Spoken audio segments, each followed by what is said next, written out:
Alright, welcome back to Kamen Review, episode number 96. This is sort of a bonus in a way because I did finish the Super 1. Yes, Akato is next, and of course, next Tokusatsu is going to be Turbo Ranger. But this was a special to air between Super 1 and Black.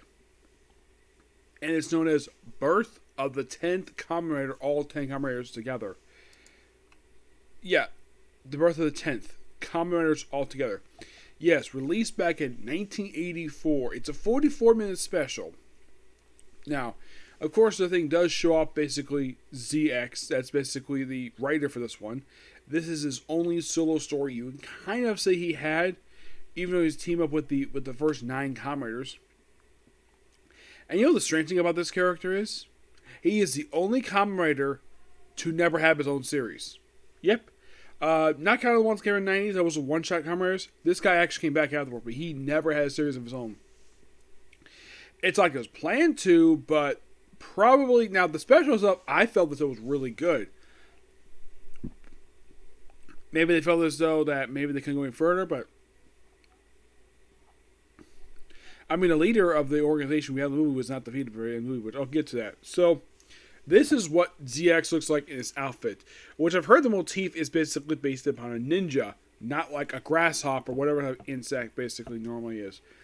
Now, they do explain in the movie after going through a bunch of stock footage of the various Kamen Riders and how they came into be like right number 1, right number 2, B3, who actually has come back for... there's actually, get this, there are only 3 previous Raiders who come back for the special. Only 3.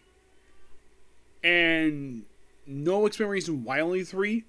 And 3 come back are V3, Rider Man, I was actually kind of surprised, especially since the guy looked like he put some wind in his face, and Super 1. Super 1 makes sense because he was the previous Kamen Rider. Okay. But you might be asking, okay, what about Sky Rider and all the rest of them? Shockingly, no. They do not appear, like, outside of the main... Outside of stock footage for some of these guys...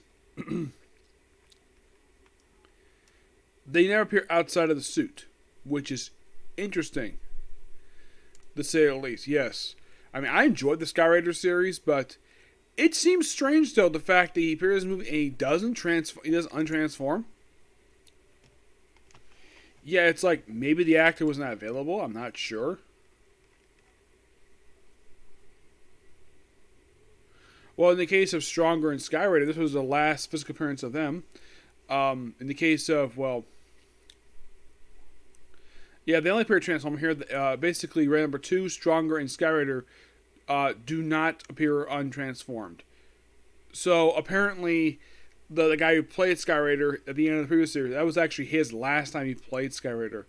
Is he dead? No, he hasn't. Do not know why he was never asked to come back. Maybe he's able to work with. I mean, I've not heard anything bad, unlike, let's say, the writer who played Super 1, who was his successor.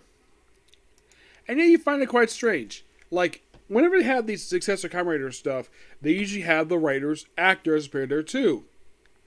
Sky Rider is probably the first one to not appear in his successor series. Because apparently the actor was not available for some reason, or just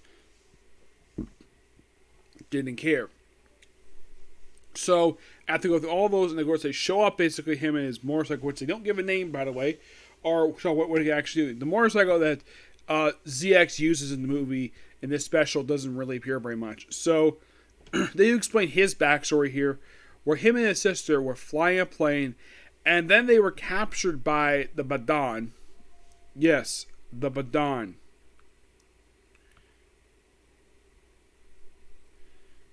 Badan Empire, which, by the way, their logo is this silly thing. Yeah, that logo looks so silly. Yep.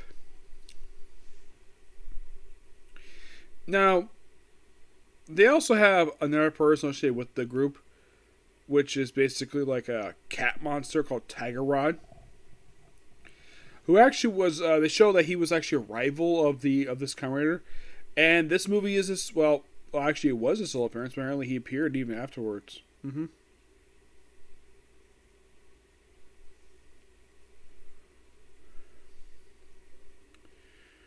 So apparently, after this, he appeared His next actual appearance will not be until Double O Dano All Riders Let's Go Kamen Rider, which came out back in 2011. So roughly about 30 years later, that's when he returned. The actor, how I done it, but I did kind of recognize the actor who played him. Yeah, he seemed like somebody I would see from, let's see, the guy who played him was a guy by the name of Tsukogi Nagasaki. And he was apparently a suit actor, and he played this one character.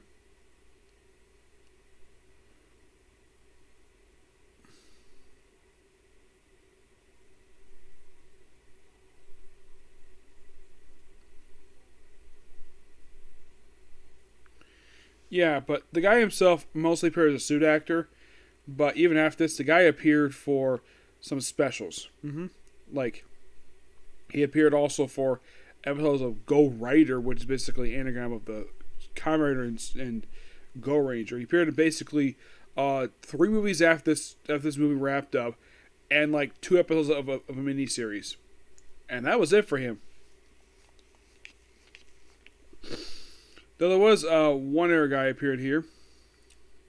Not this one. This guy here. Basically, they refer to him as Ambassador of Darkness. Which, of course, get this, the land of the movie, when they had Rider 1 see him, it's like, you're not getting away with this, Ambassador Hell. Ambassador is like, don't compare me to that worm. Yeah, implying he hates his own cousin. I should point out, though, it's not the same actor. My only guess is the reason why they brought this character in, and this is my personal theory. Like, apparently this guy appeared for, aside from appeared for one movie, one fish movie, and that's it. He'll appear like maybe a couple times. They do bring up the fact he's his cousin. He's played by Koji Isho. Well, that could explain why. So, apparently this guy's his brother, not his cousin. So, he hates his own brother. So, I think it's awesome about this guy. And heck, he even has the belt, which is basically, I thought the belt on him was really cool. The fact he has the symbol on his belt. You could think he's like the main bad guy, but, well, they show a little later. So, after they show up basically the whole backstory of the guy, where he was, well, forcibly reconstructed as a cyborg.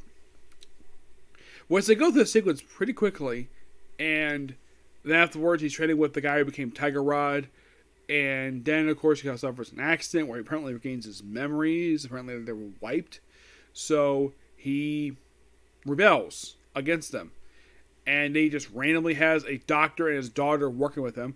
And then apparently the doctor died. And then later on in the movie, he's alive. This is something that's never really explained in the movie. It's like the whole thing with him, it felt a bit rushed. Like, excuse me, I had a certain feeling watching the movie that there was stuff cut from this movie. That the special, like the fact that they wanted to do this as like a 2-3 episode story arc. But they probably didn't have the money, or Toei probably just decided not to do it. I'm not sure what the reason was. Like, oh, the father's gone, but then, of course, father's alive in the movie, which is kind of weird. And then, of course, basically, like, oh, we have this new device called the Space-Time Breaker.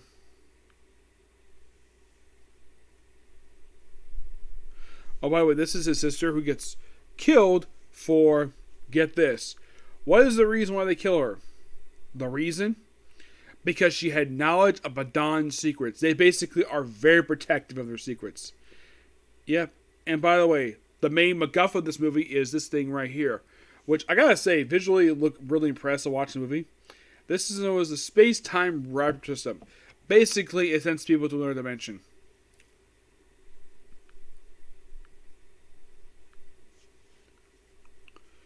Yeah, so they do test it out, and then of course at 1.1% capacity, and it's signed to me like, oh, well, let's just escape.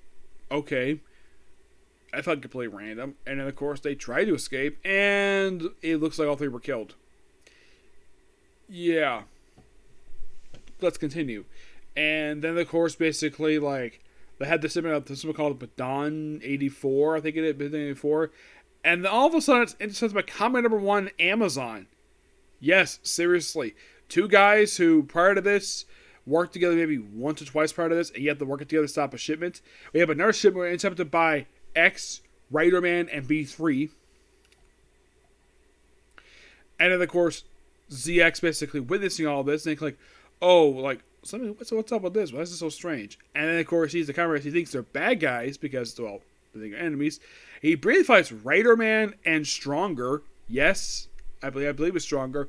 And then all of a sudden, V3 comes in as the voice of reason, which I'm like, wait, didn't they also do this in Stronger as well when they had Rider Man and Stronger fight? Yes, it's the same exact thing. So he calms him down.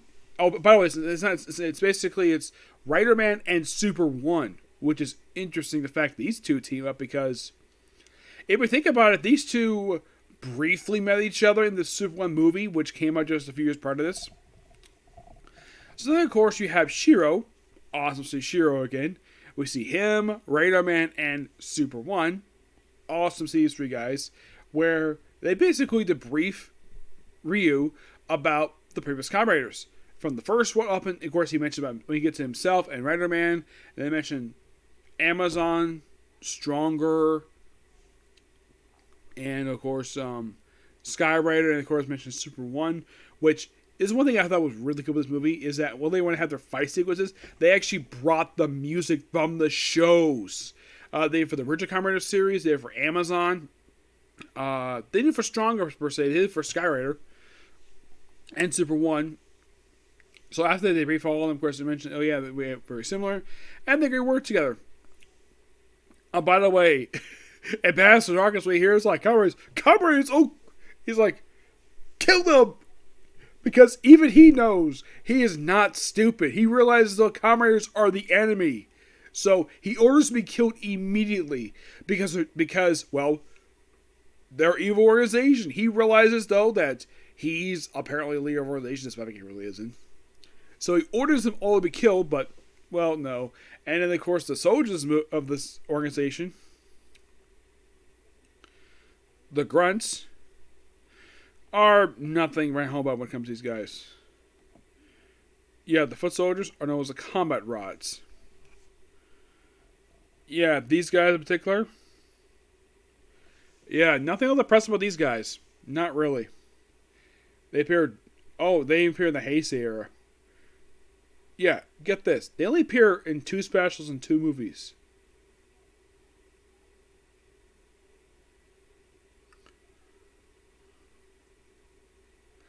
Yeah, they appeared in this movie in particular, and they appear in some movies for Kamen Rider Glim, which is basically some crossover movies, and that's it for them. Mm-hmm.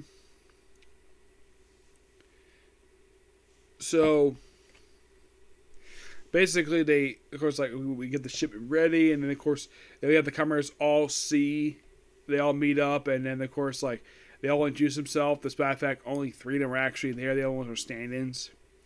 Yeah, Rider number 1, number 2, X, Stronger, and Sky Rider, which it's so dumb the fact that the Toei couldn't bring back Sky Rider again. Second time you brought back Sky Rider, but not as actor. Yeah, does anyone think this is kind of weird? The fact they couldn't bring back his actor again for the second for this other team up special. Nope, let's just have the suit there and have a guy claim he's stronger than him because it's not really him. So then, of course, they all meet up. It's like, ha ha ha. And, of course, Red was like, you won't get away with this, bastard. I can let you. And, of course, I mentioned, like, don't compare me to that worm. Yes, his own brother. A worm. And the thing is, they don't clarify. It's only clarified in the narration that he's a relative of Ambassador Hell. I mean, he doesn't tell the Kamen Riders that. Doesn't tell me he's actually his brother. His younger brother. And then, of course, then they fight a humongous battle sequence where all 10 Kamen Riders all face off against, well,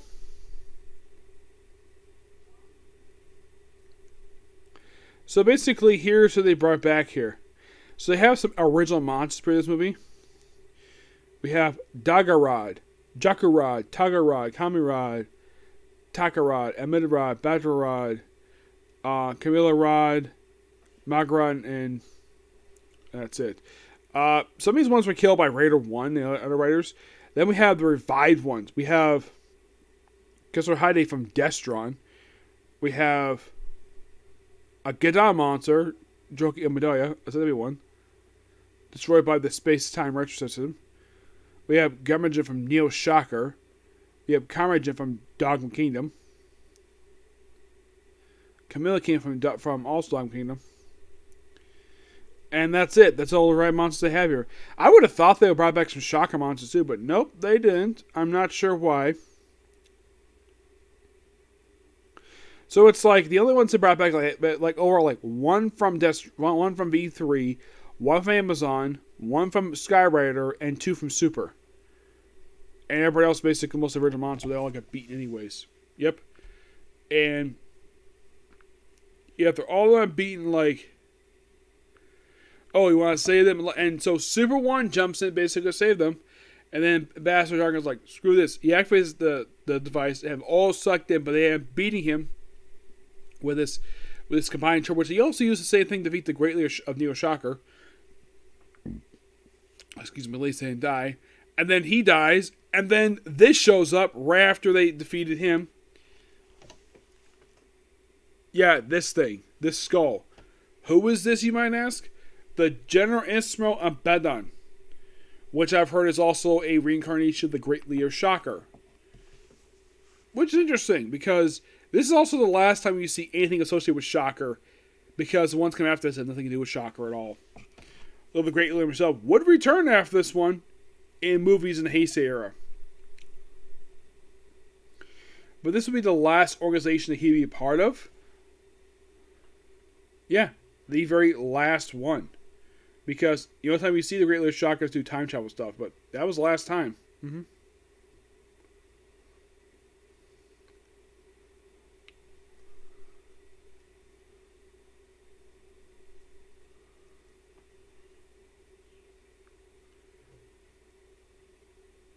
Yeah.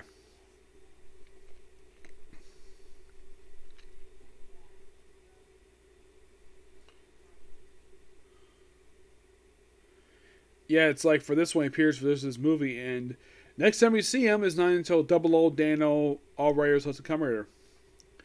Which, by the way, that was another movie that featured Bastard Darkness as well, which came out 28 years later. So basically, since I got this done for the Great Leader of Shocker, I have roughly three movies, plus a mini series, and that's all it for him.